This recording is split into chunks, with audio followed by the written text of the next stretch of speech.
खाना है। अरे क्या लगता है आपको, समोसा बनाते हैं हम क्या? अभी गए थे उधर कुल्फी खाने के लिए, एक आदमी को हम प्रपोज किए हैं कि हाँ आप यहाँ पर आकर के, मतलब क्या सीधे वहीं, मतलब एक गियर दूसरे गियर के साथ इंगेज हो गया, तो आप तो सीधे तो रिंग से मनी घुसा दीजिएगा। अरे इंगेज मतलब एक फिजिकल क्वांटिटी का एक दूसरे क्वांटिटी के साथ में कनेक्शन होना, उसको इंगेजमेंट कहते हैं। उसी तरह प्रपोज मतलब अपनी बातों को रखना। तो तुम क्या लगता है उसको प्रपोज करने जाएंगे, मतलब इतना दिन हो गया, क्या मतलब ये लेवल आप लोग का एकदम, समझे? हम अपना प्रपोजल उसको दिए कि यहाँ पर आप आइए और समोसा कचौड़ी वगैरह सबका व्यवस्था करिए, बनाइए, विद्यार्थियों को खिलाइए। क्या ठीक किए ना? तो आइए हीट इंजन पे हम लोग देखते हैं, कॉन्सेंट्रेट करते हैं। हेडिंग दे दीजिए सब लोग, हीट इंजन।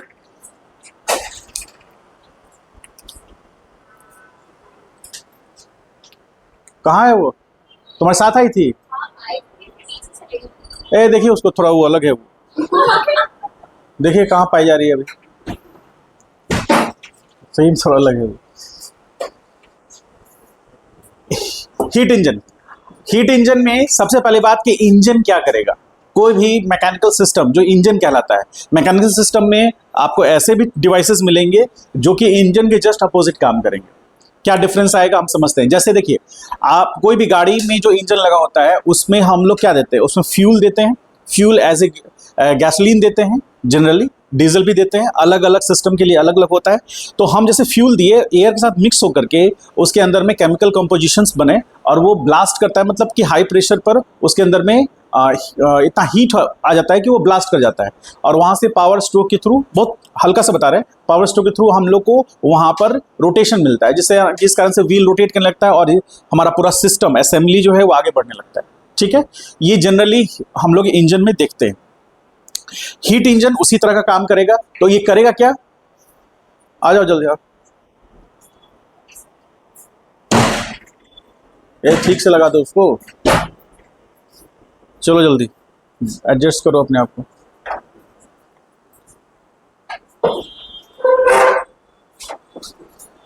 तो हीट इंजन जनरली क्या करेगा, ये सम अमाउंट ऑफ एनर्जी लेगा, ठीक है, और एक मैकेनिकल वर्क करेगा और कुछ अमाउंट ऑफ एनर्जी सराउंडिंग को रिलीज कर देगा। ठीक है, तो आप ये समझिए कि ये खुद एनर्जी प्रोड्यूस, मतलब खुद वर्क करेगा। तो खुद वर्क करेगा तो एक साइकिल में वर्क करेगा।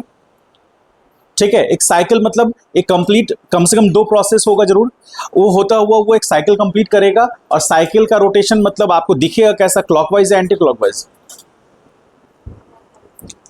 हाँ, क्लॉकवाइज होगा। ठीक है, देखिए यहां पर, तो यहां पर हम लोग बात करेंगे, एक टर्म है जिसको हम लोग बात करेंगे इफिशियंसी। इफिशियंसी जिसको हम लोग ईटा से डिनोट करते हैं। इफिशियंसी, इफिशियंसी बराबर होता है net work done, net work done bye, या फिर कह लीजिए net energy, net energy produced divided by net energy, energy delivered, मतलब गिवन कह लीजिए, मतलब गिवन जो सिस्टम को दिया गया वो, और जो सिस्टम ने वर्क या फिर एनर्जी जो भी है उसके वर्क के फॉर्म में एनर्जी को डिलीवर किया वो। तो यदि वर्क, जितना अमाउंट ऑफ एनर्जी सिस्टम ने लिया है सराउंडिंग से, उतना अमाउंट ऑफ एनर्जी को कंप्लीटली यदि वो कन्वर्ट कर देता है, डिलीवर कर देता है, तो ये दोनों कैंसिल आउट होकर क्या हो जाएगा, 1। तो इफिशियंसी 1 मतलब 100%, जो कि पॉसिबल जनरली नहीं होता है। ठीक है, तो हम लोग यहाँ पे एफिशिएंसी इसकी बात कर रहे हैं। अब हम लोग हीट इंजन को डिफाइन कर रहे हैं। तो यहाँ पर एक हमारे पास high energy source, high energy source जिसमें हम लोग उसका टेम्परेचर को T1 मान रहे हैं। यहां से हम एक हीट इंजन को एनर्जी दे रहे हैं,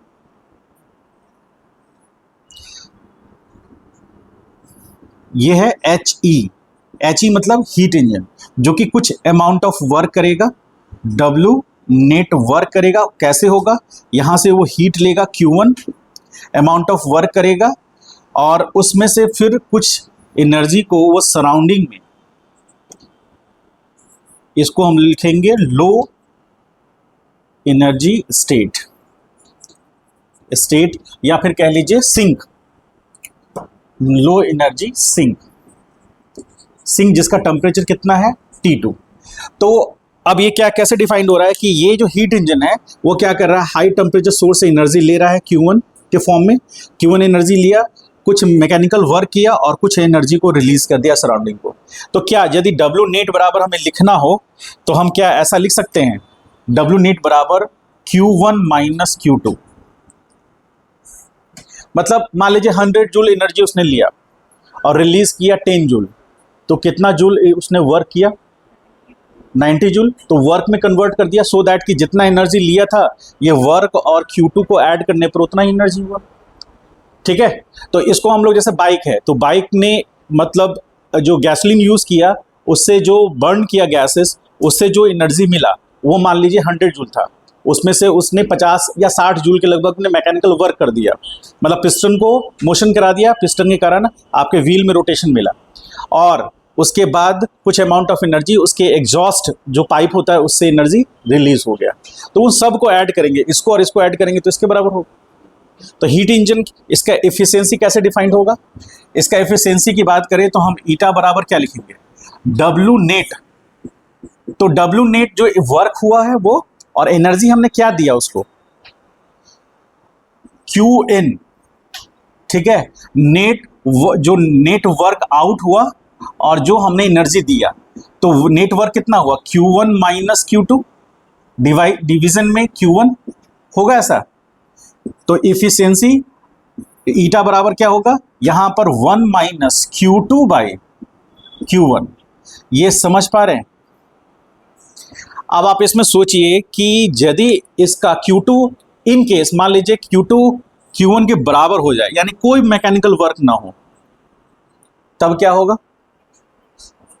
0 हो जाएगा, होना भी चाहिए। मान लीजिए कि इंजन को एनर्जी दिया गया लेकिन उसने कोई मैकेनिकल वर्क नहीं किया और टोटल एनर्जी को उसने रिलीज कर दिया, तो इस केस में वो मैकेनिकल वर्क हुआ नहीं, तो इसलिए उस मैकेनिकल सिस्टम का एफिशिएंसी क्या माना जाएगा, 0 माना जाएगा। अब मान लीजिए सपोज करें एक अगला केस, इसको यहां लिख देते हैं if Q2 is equal to Q1 इस केस में W net is equal to 0, that is there is no mechanical work,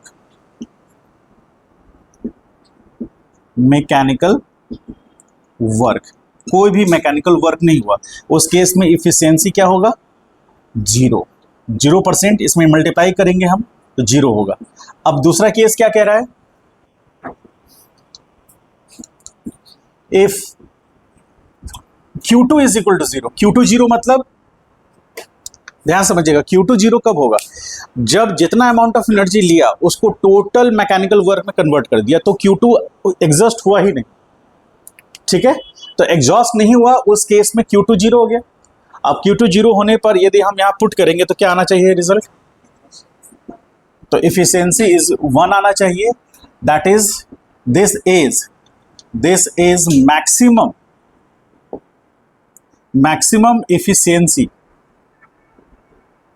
efficiency of any heat engine. और ऐसे हीट इंजन को हम लोग क्या मानते हैं, कार्नोट साइकिल, जिसका जो साइकिल फॉलो होता है वो कार्नोट के प्रिस्क्राइब वैल्यू पर होता है। अब वो हम लोग देखेंगे आगे जाकर के, तो वो इफिशियंसी यहाँ पर 1 है, यानी दैट इज 100%, क्योंकि सब जगह पर मल्टीप्लाई करेंगे 100 से, आगे देखेंगे उसको। समझ पाए इस बात को। अच्छा, इसमें रेशियो जो एफिशिएंसी है उसका यूनिट क्या होना चाहिए, यूनिटलेस होना चाहिए, क्योंकि जितना ऊपर एनर्जी है वो एनर्जी जो उसने डिलीवर किया या फिर उसने प्रोड्यूस किया वो, और जितना एनर्जी उसको लगा, दोनों का रेशियो है, तो एनर्जी कैंसिल होगा, जूल जूल कैंसिल होगा, तो बस यूनिटलेस होगा वो। ठीक है, इसको ड्रॉ कीजिए, इसको लिखिए, एक क्वेश्चन करते हैं इस पर और कुछ पॉइंट्स लिखा देते हैं।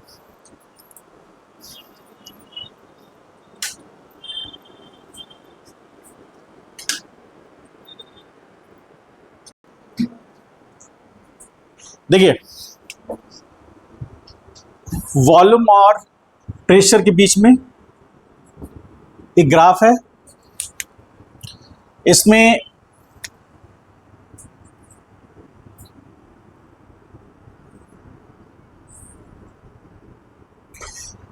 इस पॉइंट को हम मान रहे हैं ए, इस पॉइंट को B, point C and point D.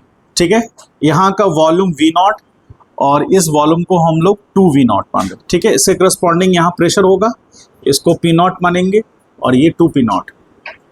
ठीक है, अब A से B यहाँ पर टेम्परेचर T है या T नॉट ले लीजिए। ठीक है, यहाँ टेम्परेचर T नॉट है, इसके बाद प्रोसेस कैसे जा रहा है, A से B इस डायरेक्शन में, और उसके बाद B से C इस डायरेक्शन में, C से D, और आपको देखकर क्या लग रहा है, साइकिल बन रहा है। और कैसा है बोलिए, साइकिल क्लॉकवाइज है या एंटी क्लॉकवाइज है, यानी कि वर्क प्रोड्यूसिंग डिवाइस है। ठीक है, इसमें टेम्परेचर यहाँ का दिया हुआ है, आपसे पूछ रहा है कि इसमें 2-3 क्वेश्चन पूछ रहे हैं। फाइंड पहला, फर्स्ट पूछ रहा है कि इंटरनल एनर्जी ए से बी में क्या होगा, उसके बाद delta U B to C क्या होगा, delta U C to D क्या होगा। सेकंड पूछ रहा है क्यू या फिर वर्क पूछ लीजिए, work A to B, work B to C, work C to D, और एक आ जाता है डी से ए, work D to A, delta U D to A. और थर्ड में आ जाता है Q A to B, Q B to C, Q C to D, Q D to A, और finally 4 efficiency for the cycle. आप मुझे एक चीज बताइए कि एक कंप्लीट साइकिल होने पर कौन कौन से, जैसे फर्स्ट लॉ थर्मोडायनेमिक्स क्या कहता है कि amount of heat is during the process is equal to change in internal energy plus work done during that process. ठीक है, तो एक प्रोसेस के लिए डिफाइंड है। अब यदि इस प्रोसेस को हम एक साइकिल के लिए डिफाइन करेंगे तो क्या लिखेंगे, क्या हम ऐसा लिख सकते हैं क्या, summation of all heat transfer during a cycle is equal to summation of delta U during cycle plus summation of work done during cycle। इस केस में क्या हो रहा है कि ये टर्म तो जीरो होगा, क्योंकि एक साइकिल में उसका इंटरनल एनर्जी क्या होगा, समेशन जीरो होगा, क्योंकि इंटरनल एनर्जी डिपेंड किस पे करेगा, इनिशियल पॉइंट और फाइनल पॉइंट। और आप देख सकते हैं एज लाइक डिस्प्लेसमेंट की तरह पार्टिकल का एक प्रोसेस यहां हुआ, सिस्टम का प्रोसेस, ये कौन सा प्रोसेस है, A to B constant volume process है, यानी आइसोकोरिक प्रोसेस है, तो इसको हम लोग आइसोकोरिक लिख सकते हैं। ठीक है, आइसोकोरिक प्रोसेस। अब यहां ये बी टू सी क्या होगा, आइसोबारिक, और फिर सी से डी क्या होगा, तो ये आइसोकोरिक क्या हो रहा है, आइसोकोरिक में क्या होगा, ए टू बी आइसोकोरिक तो है, वो आइसोकोरिक में और क्या, आइसोकोरिक इसमें वॉल्यूम तो कांस्टेंट है, प्रेशर में चेंजेस आ रहा है, प्रेशर क्या बढ़ रहा है।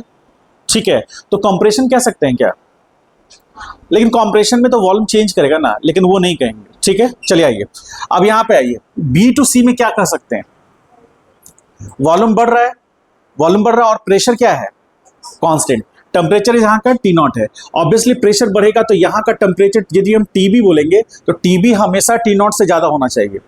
करेंगे, देखेंगे आएगा भी। तो अभी हम लोग उस पर बात नहीं कर रहे हैं। तो ये कंप्लीट साइकिल होने के कारण ये पूरा का पूरा तो जीरो होगा, क्योंकि इनिशियल पॉइंट वही है और फाइनल पॉइंट वही हो गया, तो चेंज इन टेम्परेचर जीरो हो गया।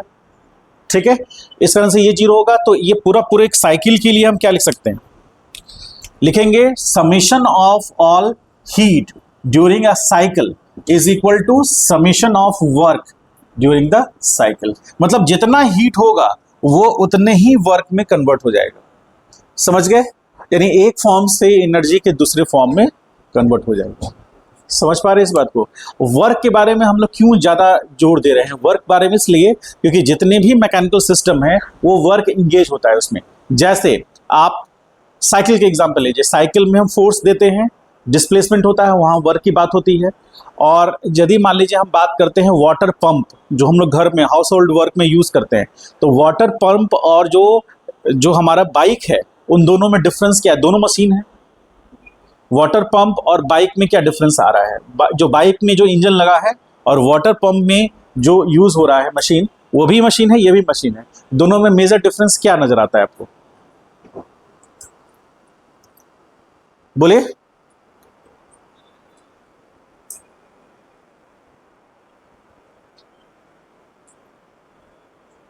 सबसे मेजर डिफरेंस जो आपको अंदाजा लग जाना चाहिए था वो ये कि यदि बाइक की बात करें तो वो वर्क प्रोड्यूसिंग डिवाइस है, वो वर्क प्रोड्यूस करेगा, वो वर्क प्रोड्यूसिंग मशीन है। और जो वाटर पंप है वो वर्क कंज्यूमिंग डिवाइस है, मतलब वर्क कंज्यूमिंग मशीन है। क्यों? क्योंकि हम क्या करते हैं, हम लोग इसमें जो हमारा बाइक में इंजन है उसमें हम केमिकल जो भी देते हैं उसके बदले वो वर्क प्रोड्यूस करता है ना? वर्क प्रोड्यूस करता है ना? तो हमने जो भी दिया उसको, उसने प्रोड्यूस करके वर्क दे दिया। और यदि हमारा वाटर पंप है उसको यदि हम इलेक्ट्रिसिटी नहीं देंगे तो वो वर्क नहीं करेगा। समझे? तो एक एनर्जी प्रोड्यूसिंग डिवाइस हो गया, एक एनर्जी कंज्यूमिंग डिवाइस हो गया। एक का काम है वर्क प्रोड्यूस करना, एक का काम है पहले वर्क लेना। ठीक है, और उसके बाद उस वर्क को वो अलग फॉर्म ऑफ एनर्जी जिसको प्रेशर हीट बोलते हैं, प्रेशर एनर्जी पढ़े हैं आप लोग, बताए थे हम। तो energy which is related to the pressure of the system. जब सिस्टम पे कोई प्रेशर देंगे उसके बदले उसमें जो भी डिस्प्लेसमेंट आएगा या जो उसके फॉर्म में चेंजेस आएगा उसको हम लोग बोलेंगे प्रेशर वर्क या प्रेशर एनर्जी। समझ पा रहे हैं?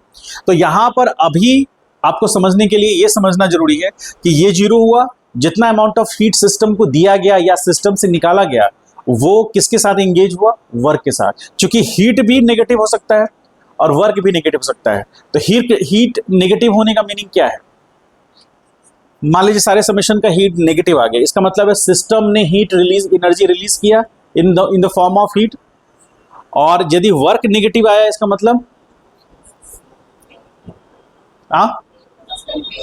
सिस्टम पे वर्क हुआ। इसका मतलब है कि यदि दोनों पॉजिटिव हैं इसका मतलब सिस्टम को एनर्जी मिला हीट के फॉर्म में और सिस्टम ने एक वर्क परफॉर्म कर दिया, दोनों पॉजिटिव हुए।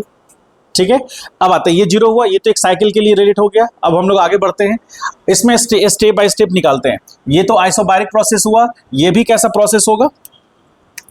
आइसोकोरिक प्रोसेस होगा। बोलिए।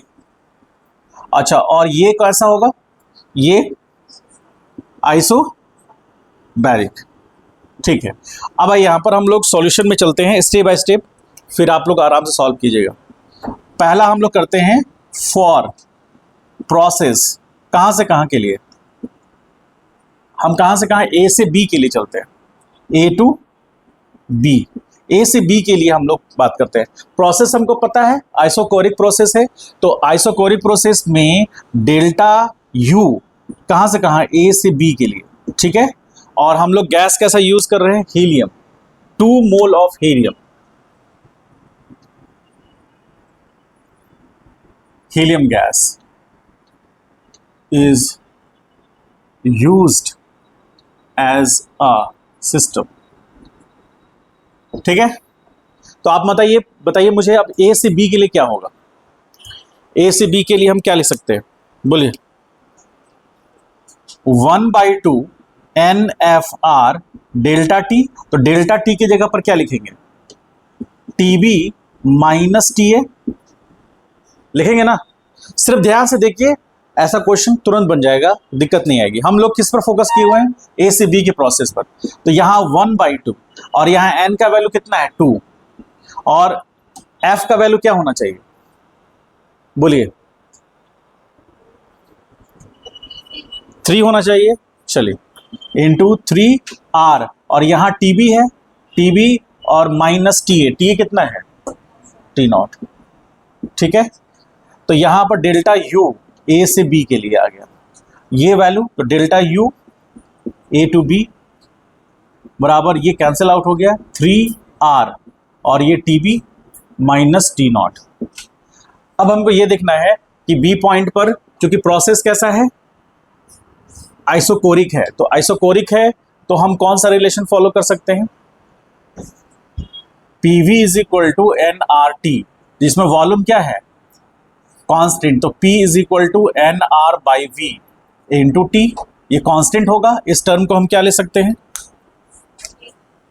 इस टर्म को हम K मान सकते हैं। तो फाइनली इस K को इस टर्म की जगह पर क्या लिख सकते हैं? P is equal to K यानी डिवाइड बाई T। ठीक है, अब यहां पर हमको टाइमिंग इसके लिए रिलेशन निकालना है, तो हम क्या लिखेंगे? यहां पर P1 T1 और यहां बराबर होगा P2 T2। तो 1 की जगह पर क्या है? PA by TA is equal to यहां पर PB बाई TB। ठीक है, तो A कितना, मतलब A पॉइंट पर कितना है? P0 और ये कितना है? T0। ये PB कितना है? 2P0 by TB। तो यहां पर ये कैंसिल आउट हो गया, TB इज इक्वल टू क्या आएगा? 2T0। यहां पुट करेंगे तो हमारे पास क्या वैल्यू आना चाहिए? 2T0, तो यानी कि 3RT0 आना चाहिए। ये डेल्टा यू किस पॉइंट पर? ए से बी पर। ठीक है, तो ए से बी पे हम लोग निकाल लिए और इसके ए से बी में और हम क्या निकाल सकते हैं? वर्क एंगेज निकाल सकते हैं क्या? यदि हमको इनिशियल और फाइनल टेम्परेचर पता है तो हम वर्क निकाल सकते हैं। कैसा प्रोसेस है? आइसोकोरिक प्रोसेस के लिए वर्क डन क्या होगा? हाँ ठीक बोल रहे हो, क्योंकि वॉल्यूम चेंज हुआ ही नहीं तो वर्क डन 0 होगा। तो इसके लिए वर्क डन 0, तो अमाउंट ऑफ हीट क्या होगा इसमें? हाँ, तो यही अमाउंट ऑफ हीट होगा।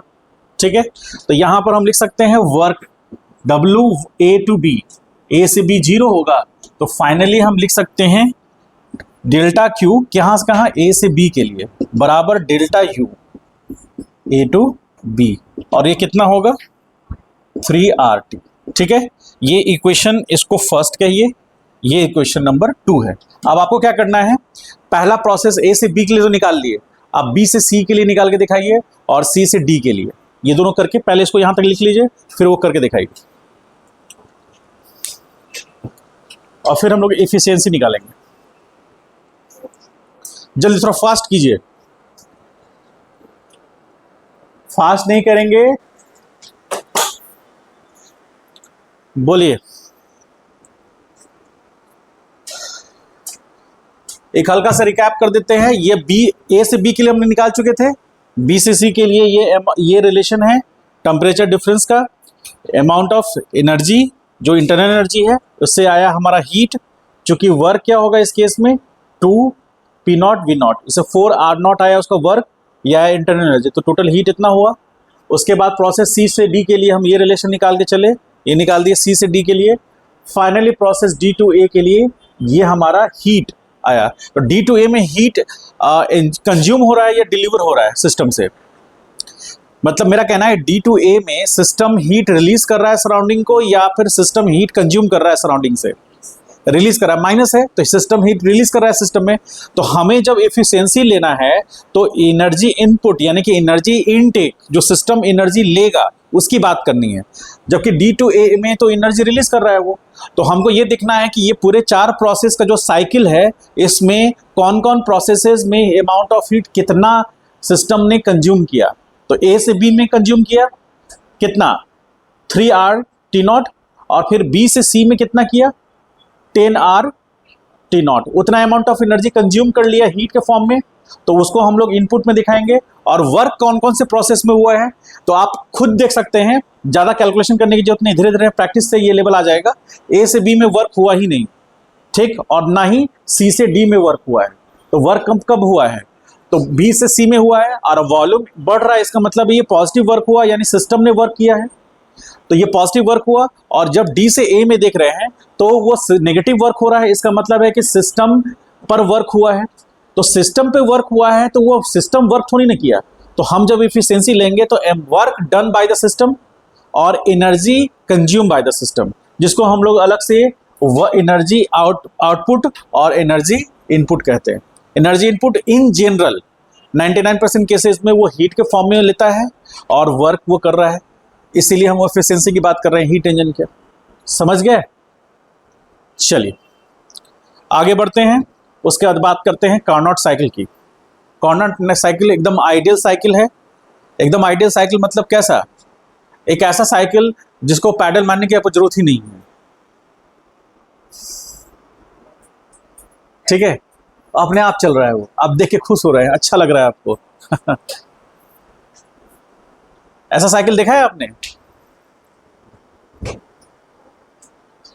हाँ, आप कभी आज तक जीवन में कभी ऐसा सुनहरा मौका मिला है आपके जीवन में कि कभी गेहूं पिसाने गए हो आप, या फिर कभी दाल वगैरह कुछ भी? मेरा तो आधा जीवन यही करने में बीता है, इसलिए आपसे पूछ रहे हैं। मेरे जीवन में सुनहरा मौका तब आता था जब ये नहीं करना होता था। तो आपके जीवन में आया है कभी? अच्छा, ठीक है। तो वो एक मोटर होता है, मोटर में एक बेल्ट लगा होता है और वो एक दूसरे दूसरे दूसरे मशीन के पास में वो बेल्ट ऐसे घूमता हो जाता है। ये पावर डिलीवर करता है और उसको ड्राइव कराता है। तो वो घूमता है, उसका उसका जो पिनियन है वो घूमता है और ये बेल्ट उसको घुमाता है। तो वहां पर क्या हो रहा है ना कि वो घूम रहा है, आप उसको वर्क थोड़ी दे रहे हैं, वो तो वर्क कर रहा है। किसकी किसकी हेल्प से? मोटर जो लगा हुआ है साइड में, उसी के पैरेलल में लगा होता है। समझे? कभी उधर आप जाइएगा तो आपको मना करेगा जाने के लिए। क्यों मना करता है पता है? क्योंकि बेल्ट जो होता है, बेल्ट ज्वाइंट किया जाता है, ऐसे करके पैच लगाकर बेल्ट ज्वाइंट किया जाता है। यदि थोड़ा सा भी डिसअलाइनमेंट हुआ तो बेल्ट बहुत तेजी से हिट करेगा, तो उस जोन को ना थोड़ा सा साइड रखा जाता है। समझ गए? क्योंकि वो एनर्जी यहाँ यहाँ जितना आरपीएम है उसका, कोशिश करते हैं कि उतना ही आरपीएम मिले, लेकिन उतना आरपीएम मिलता नहीं है। कुछ आरपीएम रिलीज लूज होता है क्योंकि फ्रिक्शन होता है। वो आपको नहीं पढ़ना, आपको बस ये ध्यान में रखना है कि वो वर्क कर रहा है और वो वर्क प्रोड्यूस करके, वर्क की हेल्प से ही हमारा गेहूं को पीस करके दे रहा है। वो भी एक मशीन है, वर्क आउटपुट दे रहा है। समझ गए? नहीं समझ में आया? एक बहुत पहले की कहावत थी, भैंस के आगे बीन बजाए भैंस रहा पगुराए।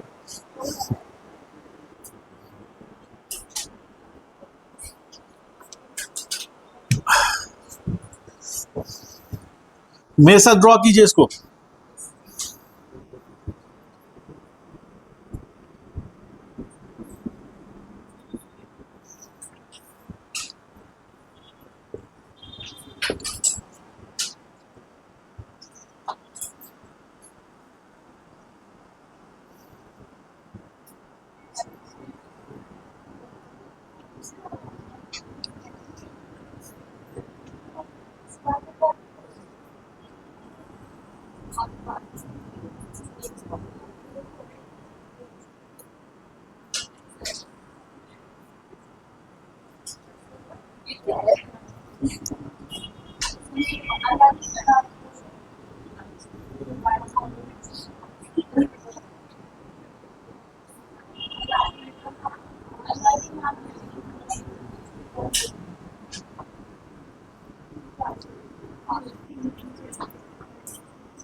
ए, तू माहौल बना रहा है बैठ के कैसे ऊपर देखो यहाँ पर।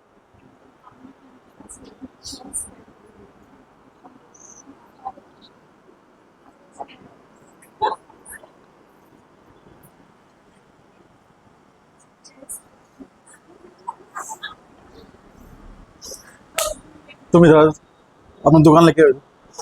चलो, गिर जाएगा तुम्हारा वो बैग।